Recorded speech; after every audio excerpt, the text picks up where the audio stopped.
오늘도 이 기록된 말씀을 통해서 하나님이 우리에게 들려주시는 음성을 우리가 들을 줄로 믿습니다. 여러분, 우리는 스데반 설교를 계속 듣고 있습니다. 스데반 집사님의 설교가 조금 길어서 우리는 조금 나누어서 듣고 있지만 사실 스데반 집사님의 한 편의 설교입니다. 좀 보시면 어떻습니까? 굉장히 길죠? 이 스데반의 설교에 여러 사람의 신앙의 믿음의 조상들이 언급되고 있는데요. 제가 지난 시간에 몇 명이 언급되고 있는지 말씀드렸습니다. 9명이 언급되고 있습니다. 믿음의 조상 우리가 아는 아브라함 때부터 솔로몬에 이르기까지 인물들이 총 9명의 인물들이 언급을 두는데요. 근데 중요한 것이 하나 있습니다. 모두가 같은 비중으로 두고 말씀하고 있지 않다라는 거예요. 자, 이 9명 중에 3사람에게만 스데반 집사님은 유독 깊은 관심을 가지고 있는데요. 분량이 좀 다릅니다. 우리가 지난 주일에 아브라함에 대한 말씀을 함께 나누었는데 굉장히 깁니다. 아브라함의 아들은 이삭이죠. 이삭의 아들은 누굽니까? 야곱입니다. 이삭과 야곱도 매우 중요한 사람들임에도 불구하고 8절을 한번 보실까요? 8절 말씀해 보시면 이삭이 야곱이 우리 12조상을 낳으니라 라는 언급을 하면서요 그냥 지나쳐 갑니다. 그리고 스데반은 누구를 강조하느냐?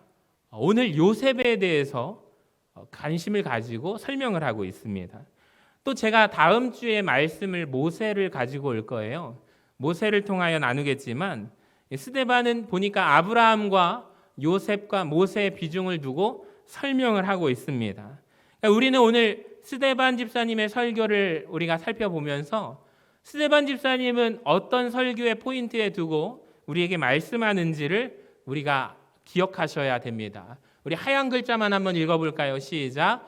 아브라함, 요셉, 모세. 이 3사람에 대해서 깊은 비중을 두고 초점을 맞춰서 설교를 하고 있습니다. 우리가 생각할 때 아브라함 다음에 이삭도 중요한 것 같고 야곱도 중요한 것 같아요.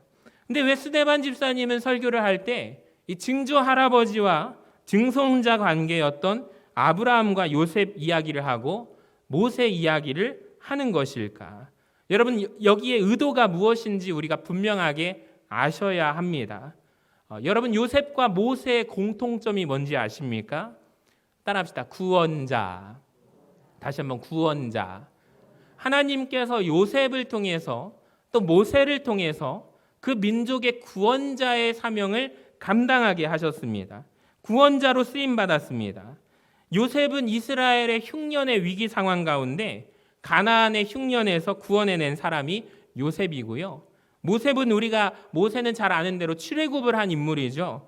이스라엘 백성을 애굽 땅에서 건져낸 구원자입니다. 여러분, 의도가 있습니다. 스데반 집사님이 온 인류의 구원자가 되시는 누구를 설명하기 위해서? 예수 그리스도를 설명하기 위해서 구원자 요셉 이야기를 꺼내고요. 모세 이야기를 꺼내고요. 그 다음에 누구를 이야기합니까? 예수님에 대해서 설명하기 위해서 스데반 집사님의 설교 초점이 여기에 있다라는 것입니다. 제가 가만히 보니까 특별히 지금 요셉을 마침 새벽 예배 때마다 창세기 강해를 진행하고 있는데 오늘 새벽에 나누었던 말씀은 형제들 앞에서 요셉이 비로소 내가 당신들의 형제다라는 것을 울면서 고백을 하죠. 근데 그 고백하는 시점이 상당히 시간이 지난 2년이 지난 시점입니다. 왜 늦게 고백을 했을까? 오늘 새벽에 오신 분들은 아시겠지만 하나님의 뜻을 이루시기 위하여 내 인생 가운데 하나님이 꿈을 주시고 비전을 주셨지만 그것을 하나님의 섭리 가운데 인정하고 믿는 순간 그리고 하나님께서 형들을 죄악을 변화시키고 하나님의 도구로 삼으시기 위하여 요셉은 참고 인내하며 마침내 오늘 새벽에 형제들 앞에서 고백하는 모습을 나누었습니다. 요셉도 구원자죠. 예수님의 예표가 된다고 말씀도 드린 적이 있습니다. 가만히 보니까 요셉과 예수님의 공통점이 굉장히 많다는 걸 아십니까? 제가 몇 가지를 말씀드릴 테니까 한번 요셉과 예수님의 공통점을 한번 말씀으로 잘 따라와 주시기를 바랍니다. 요셉과 예수님의 공통점은 첫 번째로 둘 다 시기 질투로 인하여 형제들 혹은 동족들에게 미움을 받게 되었습니다. 오늘 본문 9절 말씀을 보니까 여러 조상이 요셉을 시기해서 애굽에 팔았다고 말씀합니다. 예수님도 마찬가지예요. 마태복음 27장에 보니까 뭐라고 말씀하냐면 빌라도가 물어 이르되 너희는 내가 누구를 너희에게도 놓아주기를 원하느냐 바라바냐 그리스도다 하는 예수라 하니 이는 그가 그들의 시기로 예수님을 넘겨준 줄로 알았대요. 그러니까 공통점이 예수님도 그렇고 요셉도 시기를 받았습니다. 자, 두 번째 공통점은 뭐냐면 팔리기 전에 모의가 있었다라는 것입니다. 요셉의 형제들도 창세기 37장 19절에 보니까 요셉을 멀리에서 바라볼 때 뭐라고 하냐면 형제들끼리 저기 꿈꾸는 자가 오는도다. 저를 죽여 구덩이에 던지자라고 모의를 하였습니다. 바리새인들도요. 요한복음 11장 53절에 따르면 이날부터 그들이 예수님을 죽이기 위하여 모의를 했다라고 합니다. 요셉은요. 은 20개에 팔리게 되었습니다. 예수님은 은 30개에 팔리게 되었습니다. 자, 둘 다 또 의복이 옷이 벗겨지게 되었는데요. 요셉은 형들로 인하여 아버지 야곱에게 받았던 채색 옷이 벗겨지게 되었고요. 예수님은 병사들에 의하여 입고 있던 옷이 벗겨지셨습니다. 또 둘 다 공통점이 이집트로 내려갔거든요. 요셉은 팔려서 노예 신분으로 이집트에 내려갔고 예수님도 어린 시절에 이집트로 피난을 가셨습니다. 또 둘 다 시험을 받았습니다. 요셉은 보디발의 아내에 의해서 시험을 받았고요. 예수님도 광야에서 사탄의 시험을 받았습니다. 자, 둘 다 거짓으로 고발당합니다. 보디발의 아내가 자기를 거짓으로 유혹하였다고 요셉을 고발하죠. 예수님도 십자가에 달리기 전에 거짓 증인들의 고백으로 고발을 했습니다. 둘 다 결박을 받게 되고요. 또 둘 다 신기하게 두 명의 죄인들과 함께 있었는데 그 두 명의 죄인 중에 한 명만 구원받고 한 명은 죽게 됩니다. 여러분 생각하십니까? 요셉 옆에 두 사람의 죄인이 하나 있었죠. 하나는 떡 맡은 관원장, 하나는 술 맡은 관원장입니다. 재미있지 않습니까? 두 사람 중에 한 사람은 구원받고 한 사람은 죽게 됩니다. 예수님의 십자가도 마찬가지예요. 그 곁에 두 강도 죄인이 있었습니다. 한편에 있는 강도는 구원받고 한편에 있는 강도는 망하게 되죠. 둘 다 최악의 상황에서 고난을 받은 후에 높임을 받게 됩니다. 요셉이 노예였다가 총리의 신분으로 애굽의 높은 자리에 올라가게 되고 예수님도 십자가에 못 박히신 후에 부활하시게 됩니다. 요셉도 형제들을 용서했고요. 예수님도 십자가에서 모든 사람들을 용서하셨습니다. 마지막으로 가장 중요한 사실이 있는데요. 요셉도 그 당시에 구원자였습니다. 그러니까 요셉을 통하지 않고서는 아무도 누구도 식량을 얻지 못해요. 예수님도 유일한 구원자가 되셔서 주님을 통하지 않고는 누구도 구원받지 못합니다. 여러분 굉장히 재밌지 않습니까? 제가 찾아본 건 여기까지예요. 요셉의 인생과 예수님의 인생이 공통점이 많아요. 그래서 구약에서 요셉이 예수님의 예표를 한다라고 말씀합니다. 요셉의 인생은요, 예수님을 예표합니다. 큰 그림을 가지고 오늘 말씀 설교를 이해하셔야 합니다. 여러분 스데반 집사님의 설교의 포인트가 어디에 있는지 아시겠습니까? 그림이 보이십니까? 오늘 스데반 집사님의 입술을 통하여 전해지는 요셉의 이야기를 우리가 함께 말씀을 나누기를 원합니다. 자, 오늘 본문 9절을 한번 보시기 바랍니다. 우리 같이 한번 읽어볼까요? 시작. 여러 조상이 요셉을 시기하여 애굽에 팔았더니 하나님이 그와 함께 계셔. 스데반이 요셉의 인생에서 제일 언급하는 것은 무엇이냐면 그가 형제들에게 시기를 받았다라는 것입니다. 형제들에 의해서 애굽에 팔려요. 여러분 질문이 생깁니다. 왜 요셉이 시기를 받았을까요? 얼핏 생각하면 우리는 요셉의 입장에서 많이 생각하죠. 말씀을 보면서 요셉의 형제들, 아이 나쁜 놈들, 이런 생각이 듭니다. 요셉이 놀라운 꿈을 받았고 하나님께 놀라운 비전을 받았기 때문이라고 우리는 생각이 듭니다. 근데 여러분 그렇지 않아요. 우리가 굳이 요셉의 편을 들 필요가 없습니다. 놀라운 꿈을 받았다고 해도 여러분 모두가 미움받는 것은 아닙니다. 미안하지만 성경을 찬찬히 자세히 읽어보면 발견하는 사실이 하나 있는데 요셉이요 스스로 그 상황을 자초했음을 우리는 깨닫게 됩니다. 창세기 37장에 보시면 요셉은 굉장히 문제가 많은 사람이었어요. 여러분 성경이 요셉을 어떻게 소개하고 있는가를 한번 보시기 바랍니다. 요셉이라는 이름이 37장 2절에 처음으로 등장합니다. 제가 한번 읽어드릴게요. 야곱의 족보는 이러하니라. 요셉이 17세의 소년으로서 그의 형들과 함께 양을 칠 때 그의 아버지의 아내들 비라와 실바의 아들들과 더불어 함께 있었더니 그가 그들의 잘못을 아버지에게 말하더라. 이 부분이 요셉이 처음으로 등장하고 있는 성경 말씀인데요. 성경이 말씀하고 있는 묘사하고 있는 요셉의 첫 번째 모습은요. 요셉은 고자질쟁이였다라는 거예요. 형들이 무슨 일을 잘못했을 때 쪼르르 달려가서 누구에게 일러 바쳐요? 아버지에게 일러 바쳐요. 얄미운 사람입니다. 또 3절에 보니까 편애도 받습니다. 요셉은 노년에 얻은 아들이므로 이스라엘이 여러 아들들보다 그를 더 사랑하므로 그를 위하여 채색 옷을 찢어주게 됩니다. 여러분 아버지의 편애가 아버지의 잘못이죠. 근데 여기에 보시면 요셉의 잘못도 있을까요? 없을까요? 있다는 것을 발견하게 됩니다. 여러분 생각해 보세요. 형들이 있는데 10명의 형들을 제치고 아버지가 나를 사랑해서 채색 옷을 예쁜 옷을 사주셨습니다. 알록달록한 누가 보아도 아버지의 사랑을 독차지하는 옷을 입어줬습니다. 그렇다면 형들은 어떤 옷을 입었을까요? 아마 생각할 때 형들은 양가죽 옷을 입었을 거예요.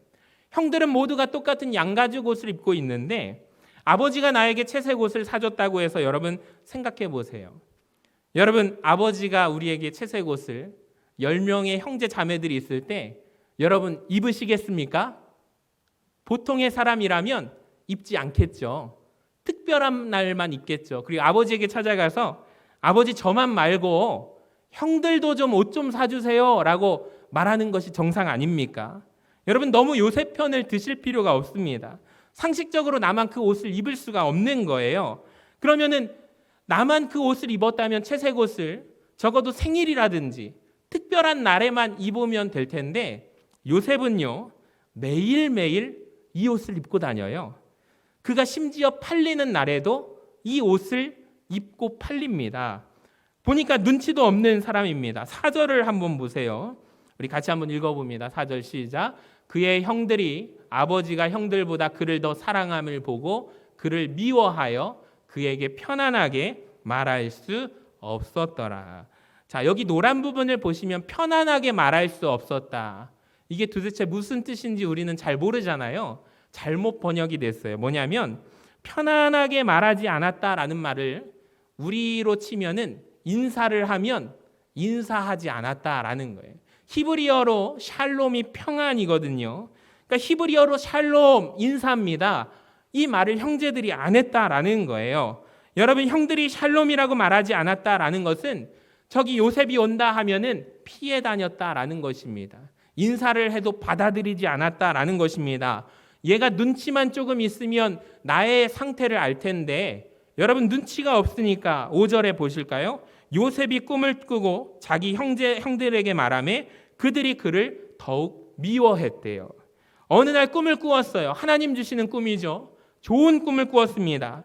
밭에서 곡식단이 일어나서 형제들의 곡식단이 자기에게 절하는 꿈을 꿉니다. 조금만 생각이 있다면 이 말을 감히 얘기를 했을까요? 보통의 사람들이라면 말을 하지 않았을 거예요.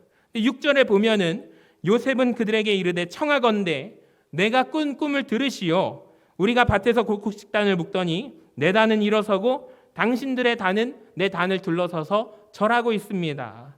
형들이 이 말을 듣고 뭐라고 반응합니까? 8절에 보시니까 내가 참으로 우리의 왕이 되겠느냐? 참으로 우리를 다스리게 되겠느냐? 하고 그의 꿈과 그의 말로 말미암아 요셉을 더욱더 형들이 미워하기 시작합니다. 여러분 그동안에도 요셉은 미움받았거든요. 근데 더욱더 미워하게 되었다면 상황이 어떠했을까?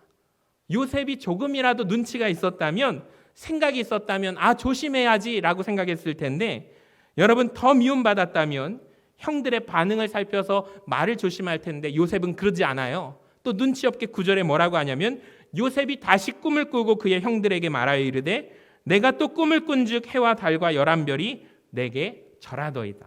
여러분 어떻습니까? 어린아이도 알 정도로 이제는 부모님까지 자기에게 절한다라는 것입니다. 가만히 보니 시기받는 요셉의 원인은 누구에게 있어요? 나에게 있었다라는 것입니다. 여러분 우리는 요셉을 묵상할 때마다 요셉의 형제들을 욕하려는 경향이 있지만 사실 그렇게 시기를 제공한 원인자는 요셉 자신이었다라는 것을 인정하게 됩니다. 문제의 원인은 외부에 있지 않습니다. 원인은 나에게 있다라는 것입니다. 여러분 요셉은 태도에 문제가 있었습니다. 그의 잘못된 태도와 그의 잘못된 자세가 형들에게 시기를 불러일으켰다라는 거죠. 여러분 생각해 보십시오. 하나님께서 요셉의 인생을 축복하여 주셔서 하나님이 요셉을 향하여 큰 계획과 비전과 꿈을 주시고자 원했습니다. 주셨습니다. 근데 문제가 있어요.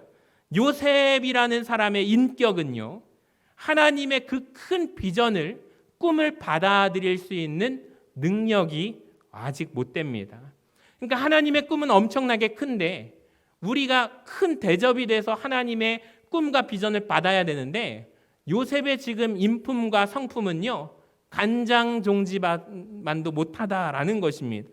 저는 이 부분에 보면서 참 많이 깨달았습니다. 히브리어로 영광이라는 단어가 따라 볼까요? 카바드. 언젠가 한번 설명해 드렸는데 다시 한번 카바드. 이게 영광이라는 뜻인데요. 여러분 이 뜻이 무엇이냐면 무겁다라는 뜻입니다. 그러니까 하나님이 주시는 우리에게 영광은요, 무게가 있어요. 우리가 영광 받기 원하고 은혜 받기를 원해요. 영광의 무게를 견딜 인격과 실력과 삶이 준비되지 않으면 그 영광은 재앙이라는 거예요. 여러분 요셉은 하나님께서 엄청난 영광과 엄청난 은혜를 주시고자 하지만 아직 그 사람의 인격이 성숙하지 못하여 감당할 수가 없는 사람이 요셉이었습니다. 태도가 준비되어 있지 않습니다. 요셉의 이때 모습을 보면 지혜도 부족합니다. 그런데 하나님이 요셉을 사랑하셔서 그의 삶을 무엇을 주시냐면 고난을 허락하십니다. 그리고 그의 삶을 고난 가운데 연단해 가시는 거죠. 요셉의 삶을 통하여 우리가 깨닫는 것은 요셉이 정금처럼 변화되어 가고 연단받고 바뀌게 된다라는 것입니다. 이건 제 해석이 아니라 성경이 그렇게 요셉을 해석하고 있습니다. 시편 105편 17절을 한번 보실까요? 요셉의 인생을 이렇게 고백합니다. 같이 화면을 보고 읽어봅니다. 시작. 그가 한 사람을 앞서 보내셨으며 요셉이 종으로 팔렸도다. 그의 발은 착고를 차고 그의 몸은 쇠사슬에 매었으니 곧 여호와의 말씀이 응할 때까지라. 그의 말씀이 그를 단련하였도다. 아멘. 하나님이 고난을 주심으로 요셉의 그 부족한 인격과 성품을 단련시키십니다. 여러분 그 지혜 없는 인생을 하나님이 단련시켰다라는 거예요. 자, 오늘 본문으로 돌아와서 사도행전에서 스데반이 말씀하고 있는 설교의 9절을 보시면 요셉의 시련에 대해서 말씀합니다. 여러 조상이 요셉을 시기하여 요셉을 팔았습니다. 여러분 그 고난의 때가 지난 후에 10절을 보시면 요셉에게 변화가 나타나요. 그 모든 환난에서 건져내사 애굽 왕 바로 앞에서 은총과 지혜를 주심에. 우리 노란 글씨만 읽어볼까요? 시작. 은총과 지혜를 주심에. 여기에서 제가 주목하고 싶은 건 은총과 지혜입니다. 여러분 생각해보면 요셉은 어린 시절에 은총을 받았습니다. 근데 어린 시절 그에게 지혜는 없었어요. 여러분 그의 인생에 언제 지혜가 임했을까요? 요셉을 보니 고난을 통과하고 나서 그 미성숙한 인격이 성숙함으로 변화됩니다.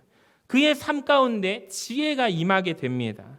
여러분 고난이라는 것은 여러분 나쁘게만 보지 마시기 바랍니다. 고난은 우리 인생에 하나님의 지혜가 임하는 통로임을 여러분 오늘 말씀을 통해서 깨닫는 은혜가 있기를 원합니다. 요셉만이 아니라 하나님이 왜 우리에게 저와 여러분에게 고난과 시련을 주시는 이유는 무엇일까요? 우리 인생에 지혜 주시기 원하십니다. 왜 우리가 불을 통과하게 하실까요? 이 고난을 통하여 우리의 불순물이 우리 안에 있는 내면의 쓴뿌리가 사라지게 되고 정금같이 하나님께로 나아갈 수 있기 때문입니다. 여러분, 요셉만이 아니라 우리 인생 가운데 이런 역사가 일어날 줄로 믿습니다. 이 위로가 되는 것은 무엇이냐? 여러분, 요셉이 그 고난의 시간에 그때마다 하나님이 요셉을 홀로 두셨는가? 아니라는 거죠. 7장 9절을 다시 보시면 여러 조상이 요셉을 시기하여 애굽에 팔았더니 그 다음에 중요한 문장이 있는데요. 하나님이 그와 함께 계셨다라는 것입니다. 따라합시다. 하나님이 그와 함께 계셨다. 아멘. 여러분, 이 말씀을 믿고 고난의 때 하나님이 나와 함께 하심을 믿는 저와 여러분 되시기를 바랍니다. 요셉의 인생을 여러분 소개한다면 뭐라고 말씀하시겠어요?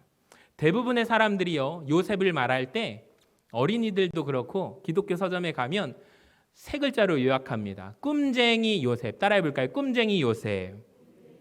그러니까 사람들의 초점은 요셉을 볼 때 하나님의 꿈을 받았다, 꿈을 포인트를 줘요. 근데 저는 그 말에 동의하지 않아요.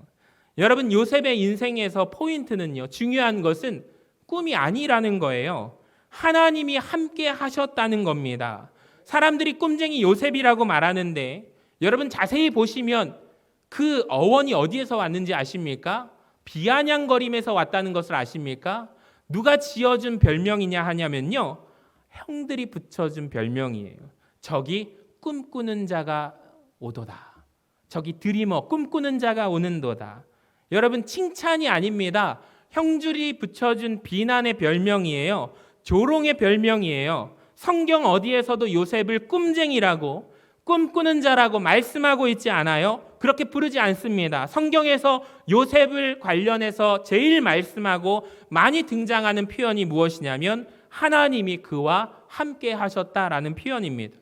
오늘 이 설교를 듣는 여러분은 이 다음부터 요셉을 말씀하실 때 꿈쟁이, 꿈꾸는 자 요셉이 아니라 하나님과 함께하는 요셉이라고 표현하는 은혜가 있기를 원합니다. 제가 보여드릴게요. 요셉의 인생에서 하나님이 그와 함께 하셨다는 이야기가 반복되거든요. 그가 보디발의 집에 팔렸을 때 2절에 보니까 여호와께서 요셉과 함께 하심으로 그가 형통한 자가 되어 그의 주인 애굽 사람의 집에 있습니다. 또 3절에 보니까 그의 주인이 여호와께서 그와 함께 하심을 보며 또 여호와께서 그의 범사에 형통하게 하심을 보았더라. 아멘. 여러분, 요셉의 인생은 하나님과 함께한 인생이에요. 그가 감옥에 갇혀도 마찬가지입니다. 20절 후반부에 보니까 요셉이 지금 옥에 갇혔거든요. 여호와께서 요셉과 함께 하시고 그에게 인자를 더하사 간수장에게 은혜 받게 하시는 하나님의 놀라우심이 나타납니다. 23절에도 보면 여호와께서 요셉과 함께 하심이라. 여호와께서 그를 범사에 형통하게 하셨더라. 사랑하는 여러분, 요셉의 진짜 별명이 있어요. 하나님과 함께하는 사람이 요셉입니다. 임마누엘, 하나님이 우리와 함께 하신다. 이것을 경험한 사람이 바로 요셉임을 믿으시기를 바랍니다. 창세기 49장에 보면은요, 야곱이 노년에 12아들들을 불러놓고요, 그 아들들의 인생을 향하여 예언적인 기도를 하는 부분이 나오게 됩니다. 야곱이 기도할 때 성령의 감동으로 충만하게 되어서 12명의 아들을 누구는 축복을 하고요, 누구는 저주를 하고 질책을 하는 이야기도 나오는데요. 여러분, 야곱의 축복을 자세히 잘 읽어보시면 굉장히 특이한 점을 발견하게 됩니다. 요셉의 축복 부분이 그 부분인데요. 잘 보세요. 여러분, 아버지가 아들들을 질책하기도 하고 축복하기도 했는데 아들들을 표현할 때 이런 식으로 묘사를 합니다. 자, 유다를 말할 때 한번 표로 보세요. 사자 새끼와 같도다라는 표현을 쓰고요. 이사가를 말을 할 때 건장한 나귀와 같도다라는 표현을 해요. 단을 표현할 때 뱀으로 비유를 하는데 길섭의 뱀이며 새끼의 독사로다라고 말하고요. 막내 납달리는 암사슴으로 비유를 하고 베냐민은 물어뜯는 이리로 비유를 합니다. 자, 공통점을 한번 찾아보세요. 제가 놀라운 발견을 했는데요. 뭐냐면 모두가 뭐죠? 동물이라는 거예요. 여러분, 그런데 요셉만 식물로 비유를 하고 있다는 거 아십니까? 22절을 보시겠습니다. 같이 읽어봐요. 시작. 요셉은 무성한 가지 곧 샘 곁에 무성한 가지라 그 가지가 담을 넘었도다. 아멘. 한번 생각해 보십시오. 동물과 식물의 차이점은 무엇일까요? 여러분, 먹을 것을 스스로 찾아다니는 존재가 동물임을 고백하십니까? 그렇다면 식물은 어떻습니까? 먹을 것을 찾아다니지 않습니다. 식물은 철저하게 의존하는 게 하늘을 바라봅니다. 하늘에서 비가 내리고 하늘에서 햇빛이 내려야 하늘에서 그렇게 은혜로 말미암아 살아갈 수 있는 존재가 식물 아닙니까? 요셉의 인생이 그러했다라는 거죠. 거기다 요셉의 존재는 샘 곁에 가지래요. 지난주 수요일에 말씀드렸듯이 여러분, 샘 곁에 심긴 나무, 샘이 있습니다. 근원이 있습니다. 그 옆에서 요셉이 살아간 것입니다. 그러니까 요셉의 평생에 누가 함께 계십니까? 하나님이 함께 하셨다라는 거예요. 그래서 그가 말미암아 하나님과 함께 하심으로 무성한 가지가 되고 마침내 그는 담을 넘은 가지가 되었도다라고 말씀하고 있는 거예요. 여러분, 요셉이 형통할 수 있는 이유는 샘 곁에 있는 가지였기 때문이다라는 거예요. 여러분, 이 은혜가 저와 여러분에게 있기를 원합니다. 고난이 끝나고 하나님이 함께 하신 뒤에 이런 역사가 있습니다. 우리 오늘 본문 10절을 한번 읽어볼까요? 시작. 그 모든 환난에서 건져내사 애굽 왕 바로 앞에서 통치자로 세웠느니라. 아멘. 마지막으로 살펴볼 것은요, 여러분, 성경에서요 신분이 변화될 때 제일 먼저 뭔 변화가 있냐면요, 따라합시다. 옷의 변화가 있습니다. 10절에서 애굽의 총리가 되면서 제일 먼저 총리의 옷을 입게 돼요. 요셉의 인생을 말할 때요, 옷과 굉장히 밀접하게 관계되어 있습니다. 그의 인생은 5가지의 옷으로 요약될 수가 있습니다. 뭐냐면 아버지 집에 사랑받을 때 채색 옷을 입었잖아요. 형들에 의해서 팔리게 되었을 때 노예의 입을 입게 됩니다. 보디발의 집에 팔려서 인정받는 매니저가 될 때 매니저의 옷을 입게 되고요. 억울하게 감옥에 갇혔을 때 죄수의 신분으로 죄수복을 입게 됩니다. 마침내 애굽의 총리가 되었을 때 총리의 옷을 입게 돼요. 5가지의 옷으로 요셉의 인생을 표현할 수 있어요. 근데 가만히 보니까 이 5가지 중에 부모가 입혀준 옷은 무엇입니까? 채색 옷이라는 거예요. 성경을 주의 깊게 읽어보니 아버지 야곱이 여러분 아들에게 입혀주었던 옷은 채색 옷이었습니다. 근데 또 하나 보이지 않는 옷이 있었는데 여러분 무슨 옷이냐면 믿음의 옷을 입혀줬다라는 것을 발견하게 됩니다.